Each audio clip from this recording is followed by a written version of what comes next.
Hi friends, நாங்கள் last week Kerala போனதோட sculpture park பற்றி கொஞ்சம் வீடியோ முதல்ல போட்டிருந்தேன். இது அடுத்தது உண்மையிலேயும் ரொம்ப அழகாக இருந்தது. இங்கே பாருங்க, ஒவ்வொரு சிலையும் ஒவ்வொரு யூனிக்காக இருந்தது. நல்லா என்ஜாய் பண்ண எல்லாருமே. பாப்பா வந்துட்டு ஒவ்வொரு சிலையை தொட்டு தொட்டு பார்த்தது. அது அப்படியே பாப்பாவுக்கு ரொம்ப பிடிச்சது. நல்லா என்ஜாய் பண்ணுச்சு. சிலப்பதிகாரம், மணிமேகலை, ராமாயணம். இது பாருங்க, சிலப்பதிகாரத்தில் அந்த கண்ணகியோட காட்சியில் அப்படி தத்ரூபமாக இருந்தது. பார்க்க பார்க்க இன்னும் ஆசையாக இருந்தது.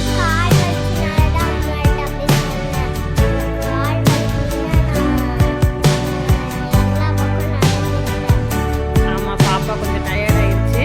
அதுக்கப்புறம் அவங்க அப்பா விளையாட்டு காட்டிகிட்டே போனாங்க. ஏன்னா இது குழந்தைங்க பார்த்து ரசிக்க வேண்டிய இடம் இல்லை. நாங்கள் கல்ச்சர் பார்க் காட்டி எல்லாமே கலந்துருக்கோம். ஏதோ நினச்சிட்டோம், டிக்கெட் எல்லாம் வாங்கிட்டோம். ஆனால் உள்ளே வந்தால் தான் தெரிஞ்சு இது பெரியவங்களுக்கானது, அதுலேயுமே இந்த ரசனையானவங்களுக்கு.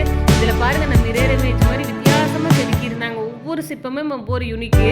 இதெல்லாம் செதுக்கிறதுக்கு எவ்வளோ டைம் எடுத்துக்கணும் எங்கள் அப்பா பாப்பாவுக்கு எக்ஸ்பிளைன் பண்ணிட்டு இருந்தாங்க. இது வந்து இப்போ புரியாது, இன்னும் கொஞ்சம் பெருசானா அதுக்கே புரியும்னு நினைக்கிறேன். அதுவே பிரமிப்பாக பார்க்கும்.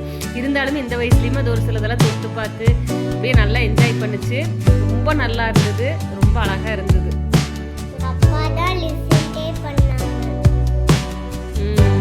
அவங்க அப்பாவும் பிள்ளையும் விளையாடிட்டு இருந்தாங்க. நான் ஒவ்வொன்றா பார்த்துட்டு ஃபோட்டோ எடுத்துகிட்டு வந்தேன்.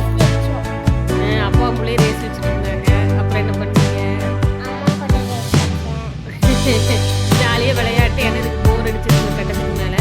அப்புறம் நாங்கள் அப்படியே விளையாட்டு ரேஸ் வச்சுட்டு ஓடிட்டு இருந்தாங்க. நான் அப்படியே ஒன்று ஒன்றா பார்த்துட்டு வந்தேன். இருந்தாலும் இதுக்கெல்லாம் பொறுமையாக இதுக்குன்னே ஒரு நாள் எடுத்துகிட்டு போகணும். சரி, அவ்வளோதான் முடிஞ்சுட்டு சொல்லிட்டு வந்தேன். இங்கே அதோட கடலாட்டு இன்னும் நிறைய வச்சுருந்தாங்க. அப்படியே பார்க்க பார்க்க பார்க்க அப்படியே பிரமிப்பாக இருந்தது. எப்படி இது இவ்வளோ அழகாக மெயின்டைன் பண்ணுறாங்க. இந்த இடமாகட்டும், இந்த சுற்றுச்சூழல் ஆகட்டும், அப்பா அப்படியே இயற்கையோடு இருந்தது. அந்த ஒரு மெயின்டெனன்ஸ் எல்லாமே சூப்பராக இருந்தது. அந்த பக்கம் வேலை செஞ்சுட்டு இருந்தாங்க. நாங்கள் வந்துட்டு அந்த சைடு வேலை செஞ்சதுல டிஸ்டர்ப் பண்ண வேணான்னு இருக்கிறது முன்னாலேயே பார்த்துட்டு அப்புறம் கிளம்பலான்னு கிளம்பி போயிட்டோம். இருந்தாலுமே அவ்வளோ நல்லா இருந்தது அந்த இடம். அந்த ஒரு ட்ரிப்பு, இந்த ட்ரிப் ரொம்ப நல்லா இருந்தது.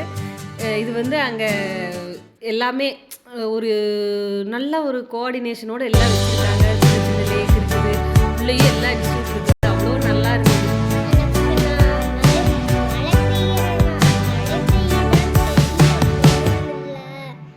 நட்சத்திரம் தெரியும்ல,